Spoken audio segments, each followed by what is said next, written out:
The Gujarat government is celebrating the Somnath Swabhiman Parv or the Somnath Pride Festival because this year, the year 2026, marks the 1000th year of the attack of Mahmud Ghaznavi on the Somnath temple. The Somnath temple is a mark of resilience, it is a mark of courage, it is a mark of culture, it is a mark of faith, and of course, it is a mark of pride. And there is nothing wrong in celebrating the rich cultural heritage of the country. But what is wrong is to use these kind of events for political gains. What is wrong is to politicize these events, which is exactly what the BJP is doing right now.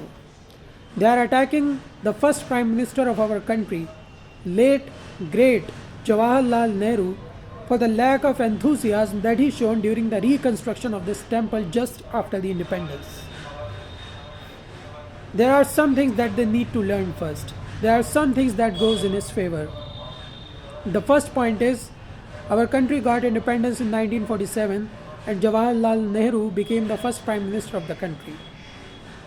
He had the country to build from the scratches. He had the country to run.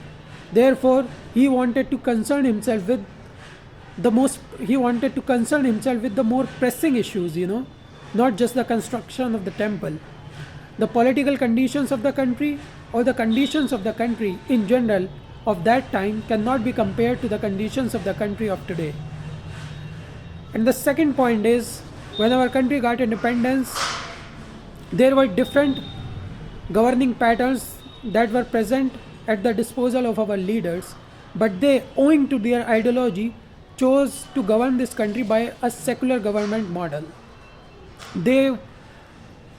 Our first government was a very secular government, as Jawaharlal Nehru and the entire Congress party at that time was secular, and he thought that having his government associated with construction of such a huge or historic temple would mean that they are inclining towards a particular religion, and which would go against the very principles of secularism. And the third point is that all the people that the BJP uses to attack Jawaharlal Nehru, like K. Munshi, Sardar Vallabhbhai Patel, and Dr. Rajendra Prasad, were all the members of the Congress party. Then why are you attacking the Congress party or Jawaharlal Nehru? They all were the members of the Congress party, and they all were the members of the government whose head was Jawaharlal Nehru. If he actually would have wanted to stop them from being a part of the construction of the temple, he would have done that.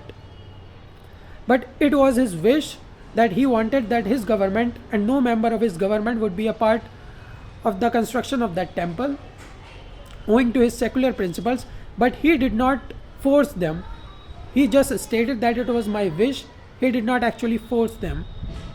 And the other thing is, you can argue about the policies of Jawaharlal Nehru. You can pick out the flaws in them. You can pick out the flaws in the ideology of Jawaharlal Nehru. But to say that he was anti-India, that he actually hated India, it is very wrong. It is unjust, untrue, false, and very, very stupid. Very stupid. He absolutely loved India.